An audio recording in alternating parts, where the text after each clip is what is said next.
할렐루야. 오늘 함께 보실 말씀은 구약 성경입니다. 창세기 47장 7절부터 10절까지 말씀입니다. 우리가 모니터를 보고 말씀을 천천히 같이 봉독해 보도록 하겠습니다. 다 같이 모니터를 보고 같이 말씀을 천천히 읽겠습니다. 시작. 요셉이 야곱을 데리고 바로에게 들어가서 아버지를 바로에게 소개하니 야곱이 바로에게 축복하매 바로가 야곱에게 묻되 내 나이가 얼마냐? 야곱이 바로에게 이르되 내가 나그네로 산 날이 130년이이다. 내 나이가 얼마 못 되니 우리 조상들의 나그네로 산 날에 미치지 못하나 험악한 세월을 보내었나이다 하고 야곱이 바로에게 축복하고 바로 앞에서 나오니라. 아멘. 이제 본격적인 휴가의 계절입니다. 장마도 이제 거의 끝이 나고 이미 휴가를 갔다 오신 분들도 계시고 또 휴가를 계획하고 계신 분들도 있을 겁니다. 이 여행은 누구에게나 참 즐거운 일입니다. 저도 여행을 갈 때 가장 설레고 즐거울 때가 언제냐면 여행 스케줄을 짤 때가 저는 가장 즐겁습니다. MBTI를 묻는다면 저는 T가 99%입니다. 그리고 J도 거의 80%가 넘습니다. 그래서 저는 여행 스케줄을 짜면 우리 사모님이 잘 아시는데 출발부터 30분 단위로 짭니다. 몇 시까지 차를 타고 몇 시에 출발을 하고 공항에 몇 시까지 도착해서 수속을 밟고 이런 것들을 30분 단위로 다 짜고 숙소, 식당도 A, B, C로 나눕니다. 1차적으로 가는 식당, 혹시 인원이 많으면 바로 이동할 곳, 그리고 그곳에서 먹을 메뉴, 가격 전부 다 계획표에 짭니다. 그래서 그렇게 가족들에게 나눠줍니다. 되게 편해요. 보면은 이렇게 진행되는구나. 그런데 저보다 더 계획이 더 철두철미한 게 저희 집 재수 씨입니다. 둘이 쌍벽이에요. 같이 가족 여행을 가면 둘의 계획을 막 서로 협의하고 짭니다. 저는 그 계획 짤 때가 제일 재밌어요. 근데 실제 여행 가면 별로 재미없습니다. 왜냐하면 저는 그 스케줄대로 다 해야 되니까. 그 중에 하나라도 빠지면 속상합니다. 그런데 저하고 성향이 완전히 다른 P 성향을 가진 가족들이 있습니다. 여기서 안 먹으면 어때? 딴 데 가면 되지. 그러면 저는 우울해집니다. 여러분들 제 성향을 이해해 주셔야 돼요. 그 계획대로 안 되면 속상해요. 피곤해요. 맞습니다. 비성향을 가지신 분들 저런 얘기해요. 이게 뭐냐고 이게 30분 단위로 스트레스 받는다. 여행을 즐겁게 해야지. 가다가 뭐 맛있는 집 있으면 그냥 들어가서 먹으면 되지. 무슨 식당을 이렇게 미리 다 섭외해 놓고 A, B, C를 나눠가지고 여기 아니면 이 식당 가야 되고 피곤하다고 얘기하는 분도 있습니다. 그런데 이해해 주십시오. 원래 성향이 그런 사람들은 그래야지 직성이 풀려요. 안심이 됩니다. 여러분들은 여행에서 어떤 부분에서 즐거움을 많이 찾으실지 모르겠지만 저는 그래요. 그 스케줄 짜는 게 가장 즐겁습니다. 저는 그걸로 끝입니다. 그 다음에 여행은 별 의미 없어요, 저한테. 그냥 스케줄대로 하면 되니까. 그런데 이 여행에서 우리가 여러 가지 많은 것들을 준비하고 가더라도 저처럼 이렇게 철저하게 계획을 세워서 가더라도 꼭 돌발 상황이 생깁니다.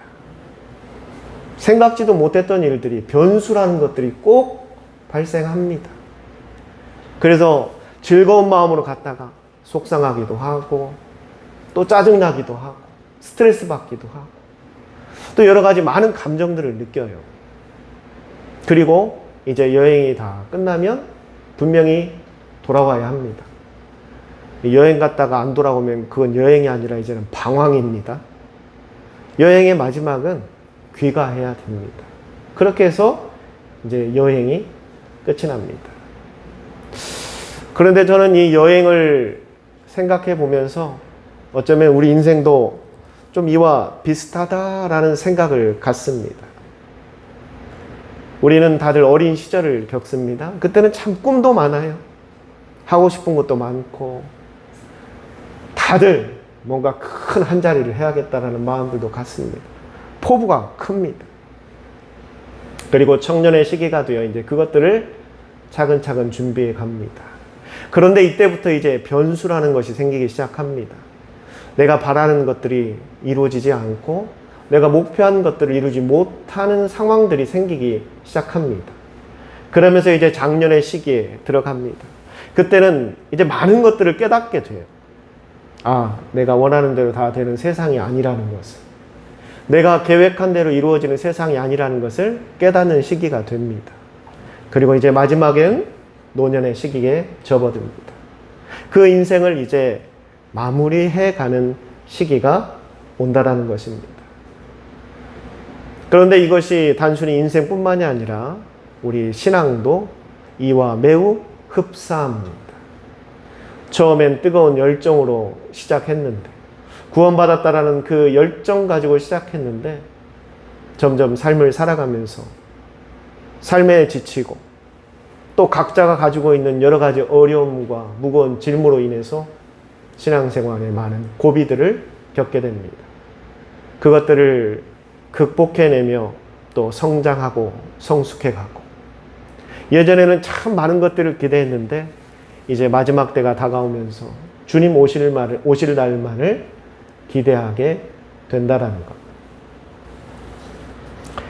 인생의 우여곡절이 있듯이 신앙에도 참 많은 그런 변화들, 또 많은 변수들이 생기게 되고, 또 그 가운데에서 여행에서는 즐거움을 찾으려고 하고 인생에서는 의미를 찾으려고 한다면 우리 신앙에서는 하나님을 알아가는 것으로 귀결되는 것입니다. 여러분, 그래도 여행을 또 가실 거죠? 힘들어도 갑니다. 마찬가지입니다. 신앙생활도 지금은 좀 힘들어도 또 우리는 해 나가는 겁니다. 오늘 본문 말씀에 야곱이라는 사람이 나옵니다.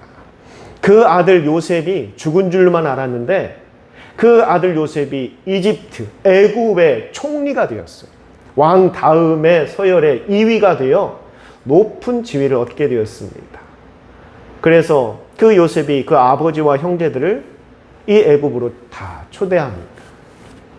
그리고 그곳에서 함께 살기를 바랍니다. 그때 그의 아버지 야곱이 왔어요. 그러자 그 왕 바로, 파라오라고 하죠. 성경에서는 바로라고 부릅니다. 사람 이름이 아니라 직책이에요. 파라오, 왕, 황제. 총리의 아버지가 왔다는데 궁금한 겁니다. 그래서 불렀습니다. 지금 요셉과 파라오가 대면하고 있는 상황이에요. 그때 묻습니다. 너는 나이가 몇이냐? 라고 묻습니다. 그때 야곱이 뭐라고 말합니까? 나의 나이는 130세다 라고 말하고 있습니다. 참 오래 살았죠? 그러면서 그 삶에 대한 이런저런 이야기들을 하기 시작합니다. 130년을 살아온 사람의 삶은 과연 어떠했을까? 우리가 그렇게 살아보질 못해서 감히 짐작할 수는 없겠지만, 야곱은 세 가지로 자신의 인생을 이렇게 회고합니다. 130년을 살았던 야곱은 이렇게 말합니다. 나의 인생의 길을 130년을 살아놓고 보니 내 길은 그저 나그네와 같았다. 늘 나그네와 같은 마음으로 살아왔다라는 것입니다. 그저 내가 어딘가에 정착해서 자리를 잡고 뿌리를 내리고 사는 것 같았어도 결국 돌이켜보니까 내 인생은 하염없이 그저 떠돌고 거쳐가는 삶이었다. 야곱이 생각이나 했겠습니까? 자신이 살던 그 이스라엘을 떠나서 지금 이 애굽에 와서 살게 될 것은 꿈에도 생각 못했을 겁니다. 그런데 결국 이렇게 와서 사는 그런 모습들을 보면서 130년을 살아왔지만 그저 내 인생은 나그네와 같았다라고 고백합니다. 그러면서 또 뭐라고 말합니까? 참 짧은 인생이었다라고 말합니다. 세상에 130년을 살았는데 짧대요.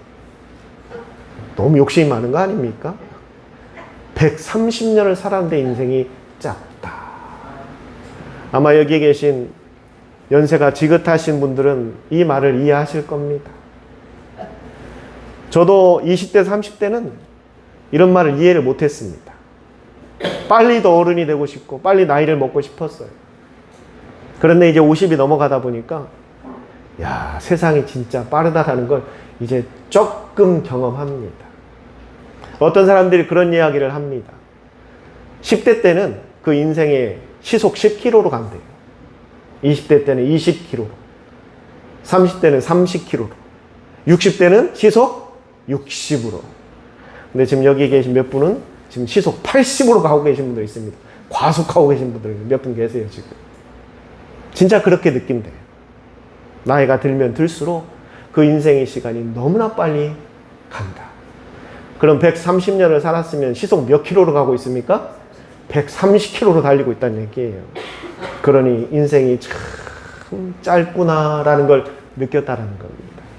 그리고 그의 삶이 돌이켜보니까 참 힘들고 고달픈 삶이었다라고 야곱은 자신의 인생 130년을 그렇게 고백하고 있습니다.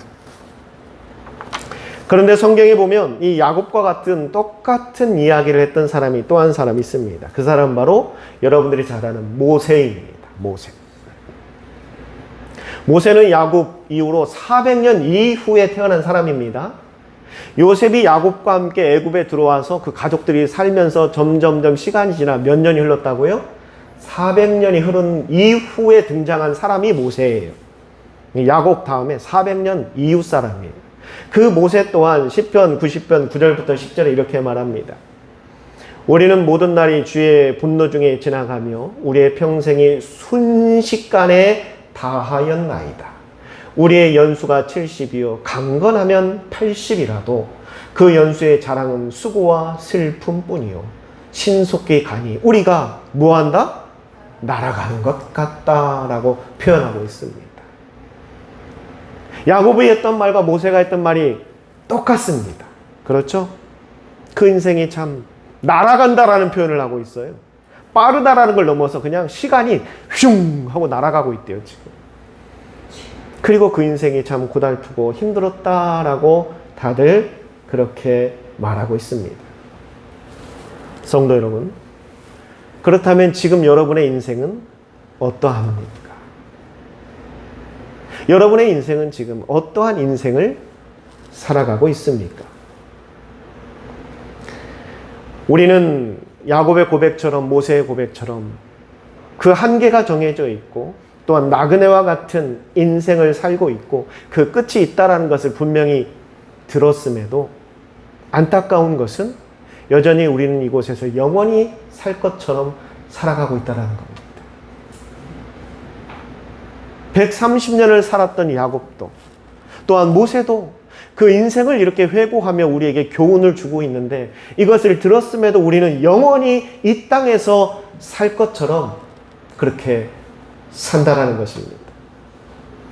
아직도 갈 길이 많이 남아있고 해야 될 것도 많고 잃을 것도 많고 얻을 것도 많고 즐길 것도 많고 행할 일들이 많이 남았다라고 생각하며 살아가고 있습니다. 성도 여러분, 우리가 이 인생의 길을 분명히 그 끝이 찾아옵니다. 태어나는 건 순서대로지만 가는 것은 순서가 있다 없다? 없습니다. 언제 우리의 인생이 막이 내릴지 아무도 장담할 수 없습니다. 그렇다면 우리의 인생이 끝났을 때 우리는 과연 어떠한 인생이었다라고 과연 고백할 수 있을까? 목사님, 그것은 인생의 막이 내려야지 얘기할 수 있지 않을까요? 맞습니다. 그런데 제가 오늘 여러분들에게 이 말씀을 드리는 이유, 야곱이 왜 그 인생을 이렇게 이야기했고 모세가 왜 그 인생을 이렇게 이야기했냐면, 여러분의 인생은 그런 인생이 되지 말라라는 겁니다. 여러분도 인생의 마지막이 되었을 때 똑같이 그렇게 고백하실 겁니까?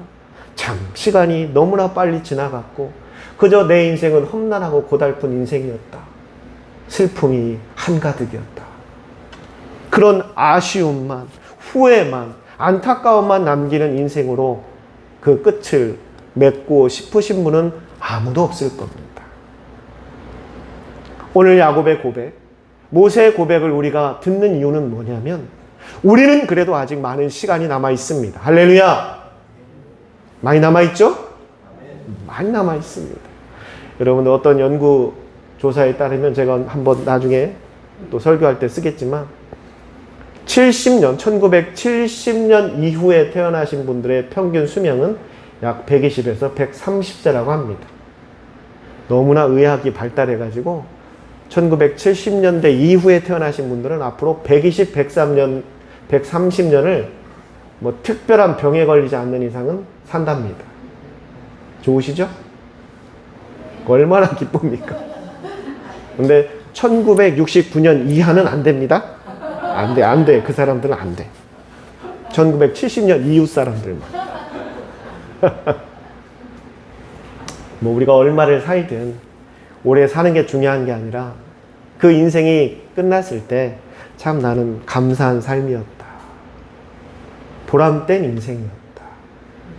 그리고 기쁨이 있는 삶이었다라고 고백해야 되지 않겠습니까? 그래서 오늘의 이 말씀을 드리는 겁니다.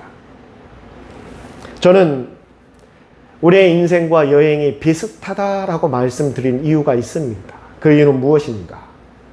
우리가 여행을 잘하려면 세 가지를 준비해야 됩니다. 또 목사님 여행하니까 또 계획 세우죠? 여행을 즐거운 여행이 되려면 이 세 가지만 꼭 기억하시면 돼요. 첫째가 뭐냐? 여러분, 짐이 가벼워야 합니다. 여행을 처음 가시는 분들은요, 별의별 걸 다 싸와요. 아니, 3박 4일 가는데 짐만 보면 거의 한 달을 살 것처럼 싸와요. 거기 가서 혹시라도 뭐 손톱이 길어지면 안 되니까 손톱깎이도 챙겨야 되고, 혹시 가다가 그 여행 중에 귀에 물이 들어갈 수 있다고 하면서 면봉도 챙겨오고요. 또 뭐 한다고 데일밴드 챙겨오고요. 이것만 갖고 혹시 여행하다가 관절통 올 수 있으니까 파스도 차가운 거 뜨거운 거 나눠서 또 다 챙겨오고요. 또 거기 가서 입맛이 안 맞을 수 있으니까 고추장 된장 싸오고요. 이거 갖고는 안 되니까 김에다가 깻잎까지 싸가지고 옵니다. 그런 분들 많아요. 여행 갈 때 진짜. 여러분, 저는 성향이 J이지만 그렇게 하진 않습니다. 저도 의외로 여행을 참 많이 다녀봤어요. 지금 목사가 돼서 잘 시간이 안 나서 못 가지, 제가 젊었을 때는 해외도 많이 다녔습니다. 정말 좋은 곳 많이 여행 다니고 돌아다녀봐서 제가 여행은 어떻게 해야 되는지를 잘 압니다. 근데 여행을 하면 할수록 짐이 점점점 줄어요. 왜? 깨닫습니다. 많이 가져가 봐야 안 쓴다라는 거. 그걸 다 짊어지고 다녀야 돼요. 낑낑거리고.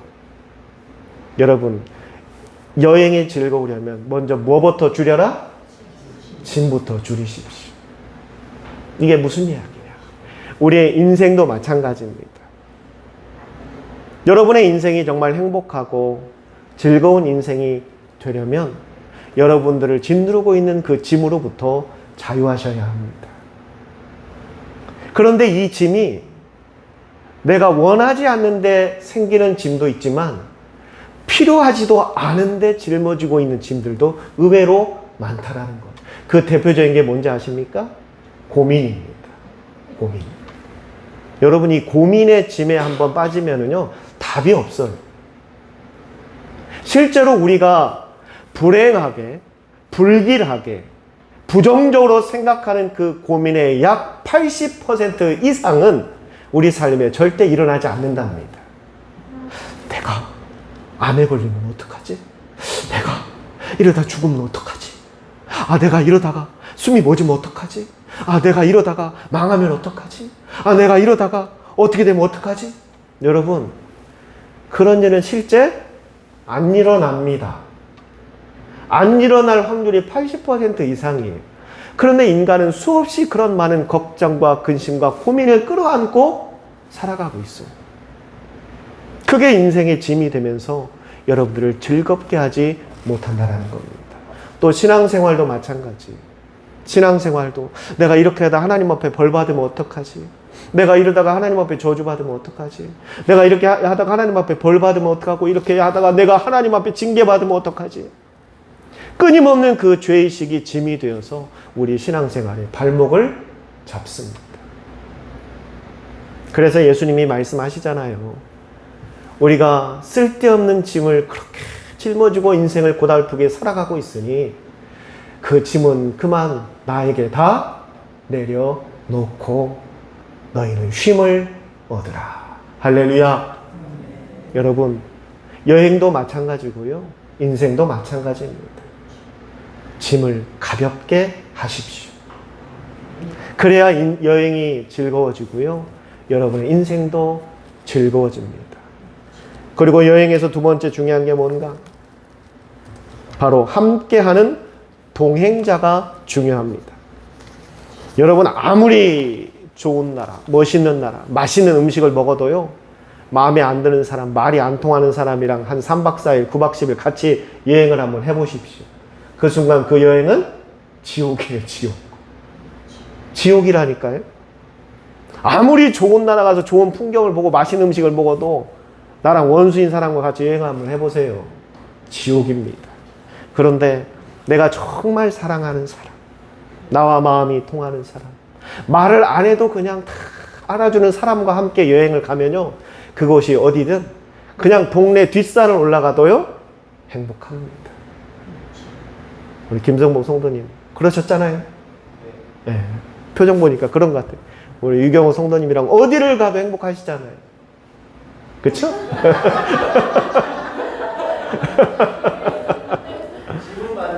아, 짐을 많이 써. 네. 그건 고치세요. 여행에서 정말 중요한 건 함께 동행하는 사람이에요. 장소가 아닙니다. 어디로 가는가가 중요한 게 아니고요. 정말 여행이 즐거우려면 함께 가는 사람이 중요하다는 거예요. 나와 마음이 맞는 사람, 나를 이해해 주는 사람, 내가 사랑하는 사람, 내가 좀 뭘 하더라도 그냥 다 덮어주고 함께 해줄 수 있는 사람과 여행하는 것이 그 여행이 즐거운 겁니다.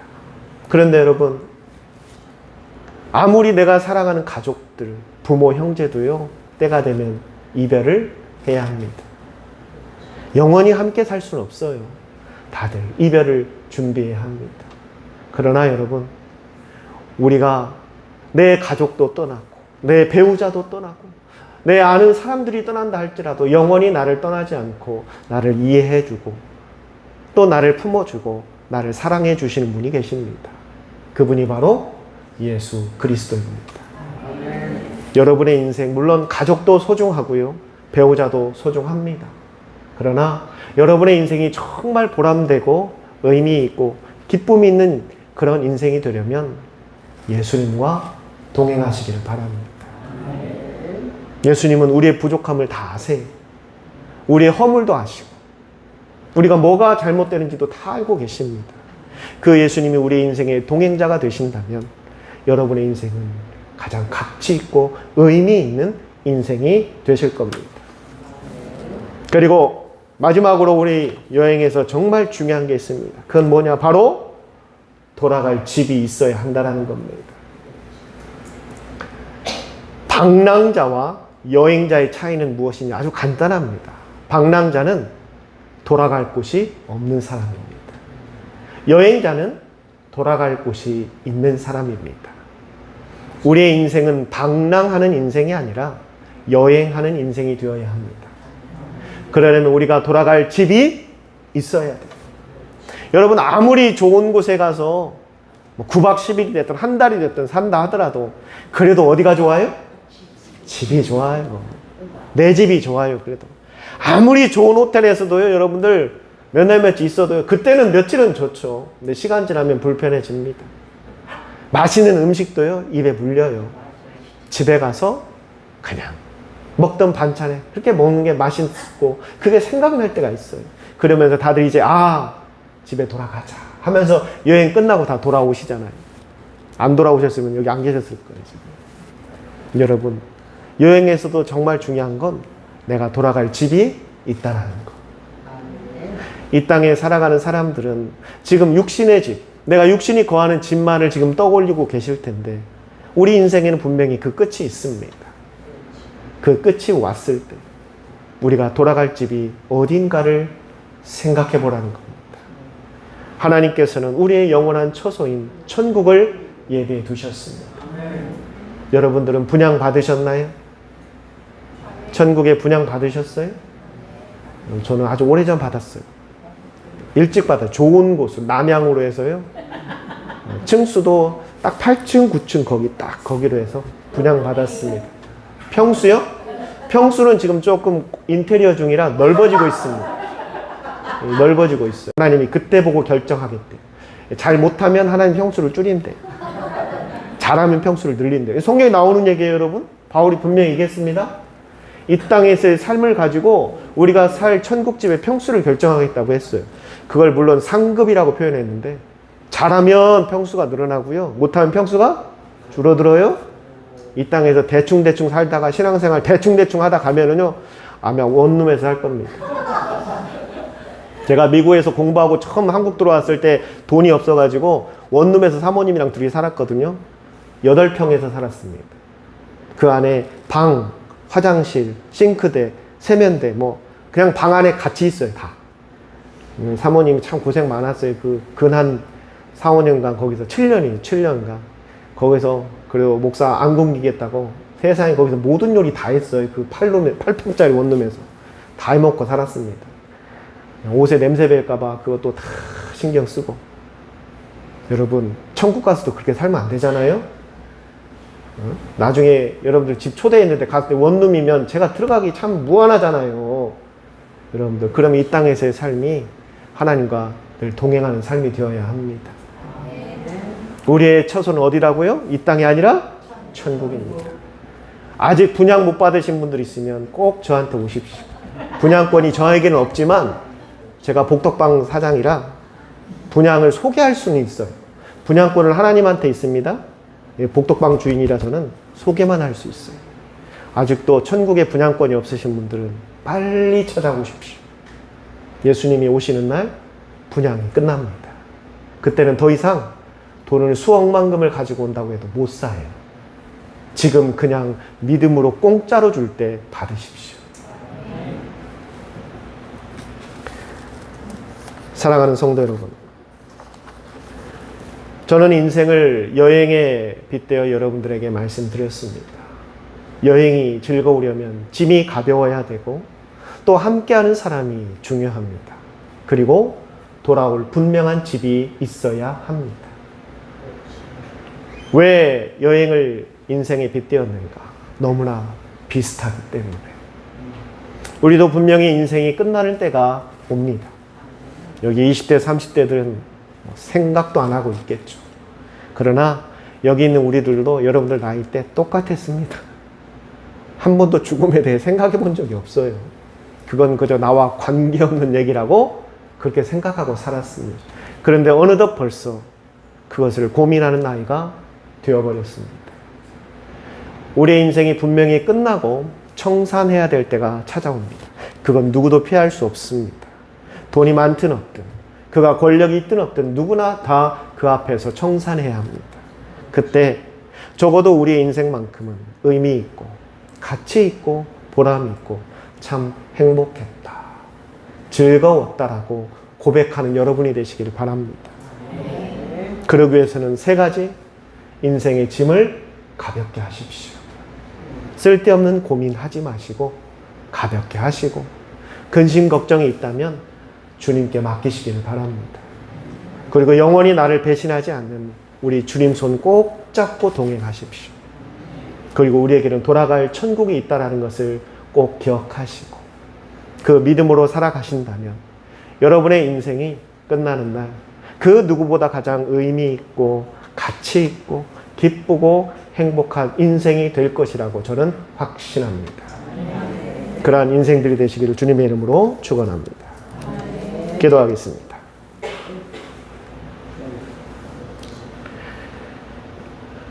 사랑과 은혜가 풍성하신 하나님 아버지, 인생이라는 나그네 길에서 그저 홀로 무거운 짐을 지고 허덕이던 저희를 주님께서 불러주시고 저희의 짐을 대신 짊어주심에 감사드립니다. 세상의 헛된 욕심과 염려의 짐을 이제부터는 주님 발 앞에 다 내려놓고 참된 평안과 쉼을 누리는 믿음의 지혜를 허락하여 주시옵소서. 비록 사망의 음침한 골짜기를 지날 때에도 우리의 영원한 친구 되신 예수님께서 곁에서 동행해 주심을 믿음의 눈으로 바라보며 늘 담대하게 하옵소서. 이 땅이 그저 일시적인 것에 집착하는 방랑자가 아니라 영원한 천국 본향을 소유한 거룩한 여행자로서 매 순간 하나님이 주시는 소망을 품고 살아가게 하옵소서. 그리하여 양일집 내게 모든 성도들이 저들이 남은 인생 그 여정을 주님 손 꼭 잡고 감사와 기쁨으로 행복하게 완주하도록 하나님 도와 주시옵소서. 예수님의 이름으로 기도드립니다. 아멘.